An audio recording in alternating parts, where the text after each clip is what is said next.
Estamos recebendo hoje no nosso programa Daniel, que sabe fazer e faz bem feito na Escola Sistema. Daniel, e aí, como é que foi essa transição exatamente de uma sociedade para a sua empresa individual? Então, a sociedade é importante no começo, mas é natural que chegue uma hora que cada um queira alçar voos maiores, né? As coisas vão se acomodando, cada um vai aprendendo, e é natural, eu acho que é um processo natural. Já tivemos... Eu tenho uma curiosidade nisso. No contrato social já estava muito claro, né, o papel de cada um na sociedade?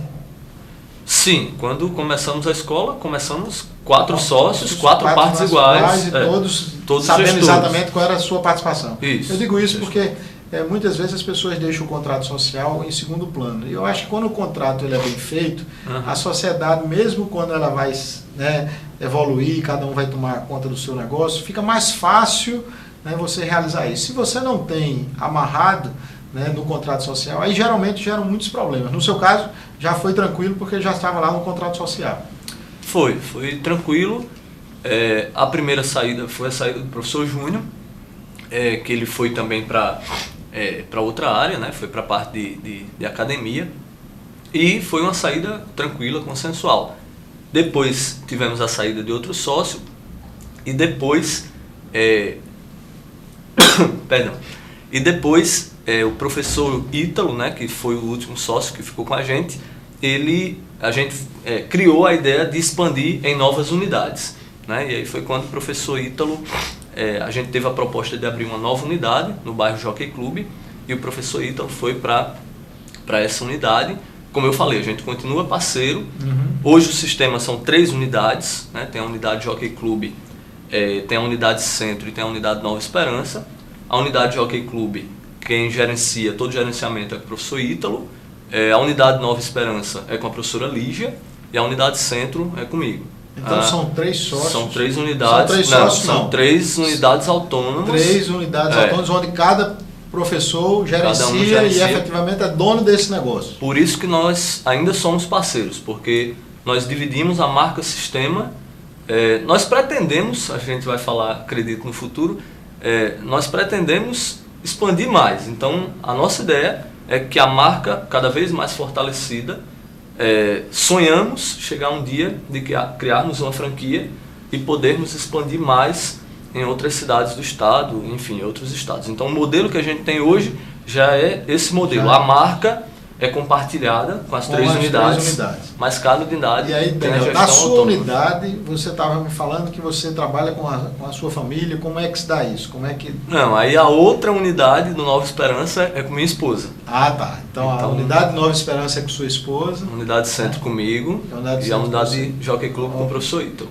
Todas com gestões autônomas 100%. Não temos mais sociedade, não temos mais divisão nas unidades. Ou seja, os resultados, cada um efetivamente gerencia o seu próprio resultado.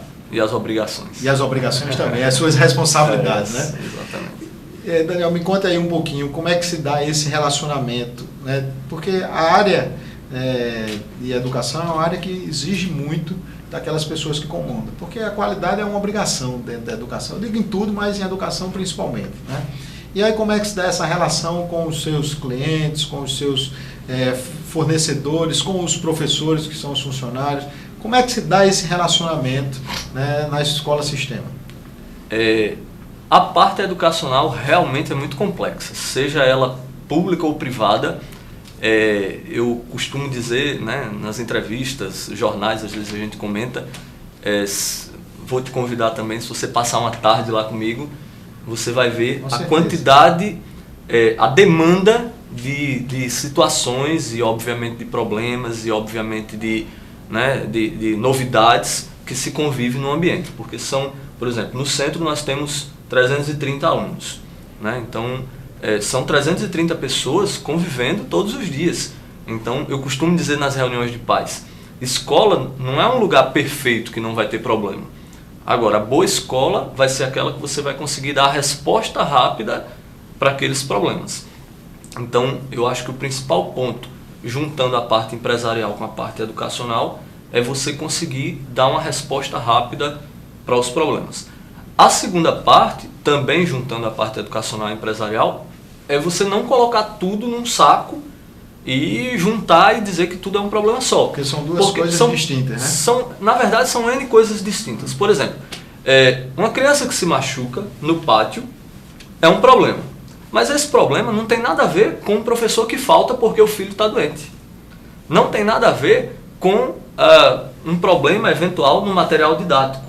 Então, a empresa, a escola, ela vai ter áreas, né, que é interessante isso, conseguir juntar tudo isso e fazer tudo isso funcionar. Porque é natural que você tenha dificuldades, mas essas dificuldades você não pode juntar tudo. Você tem que separar. Uma demanda, por exemplo, de um professor que você precisa atender, seja no que for, na parte de salário, na parte de benefício, você tem que atender com o professor. A demanda do pai já é outra. Agora, a gente vai falar, por exemplo, das novas demandas da classe média, né? A gente trabalha com a classe C, com a classe B, até com a classe D. São demandas interessantes, né? Então, Daniel, por exemplo... Deixa eu só pegar aí um pouquinho ainda essa sua oportunidade para a gente tirar aqui para o nosso telespectador. O gerenciamento, portanto, da atividade exige que você tenha percepção diferente para cada um dos problemas que ocorrem no seu negócio. Olha, e também soluções que são diferenciadas. Olha, outro dia eu ouvi a entrevista da secretária da Educação do Estado. E ela dizendo uma coisa interessante. Ela disse, a secretária da Educação tem que se preocupar com o professor e tem que se preocupar com a viga de uma escola que caiu lá em Pau dos Ferros. Então, é uma discussão interessante. Quando você traz para o lado da gestão, você tem que separar. Lá no sistema a gente tem a área pedagógica, que faz todo atendimento pedagógico. Então, a minha coordenadora pedagógica da manhã, ou a minha coordenadora pedagógica da tarde, ela não está gerenciando problema estrutural. Hoje, por exemplo, está faltando água lá no centro de Parnamirim. Está tendo obra da CAERN, um monte de coisa.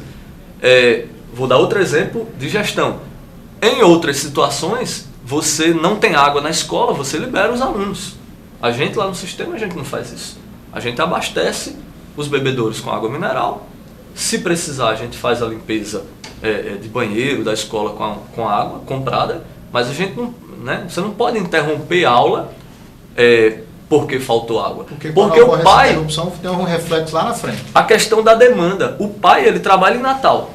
Então, ele passou na escola, deixou o filho dele para estudar e ele foi para Natal. Se você ligar para o pai de 2 da tarde pedindo para ir buscar o filho, ele não vai poder ir, porque ele está trabalhando, ele está em outra obrigação.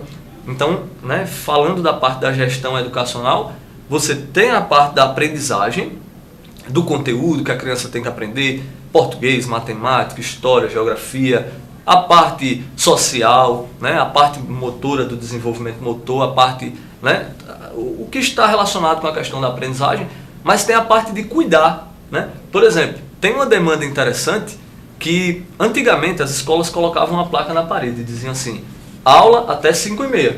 De 5h30 acabava a aula, as crianças iam para casa. Hoje a gente fica na escola até 6, 6h30, 7 horas, 7h30. A gente só sai quando sai o último aluno. Por quê? Porque é uma demanda nova. Porque aí onde acontece o trânsito, o pai não se atrasa, não tem como chegar, e você tem que atender, né, também esse cliente. Daniel, vou pedir mais um pouquinho, né, da sua paciência para dar mais um intervalo comercial e pedir a você, telespectador, ajude a fortalecer o nosso programa, indique empreendedores, faça sugestões. A sua participação é extremamente importante.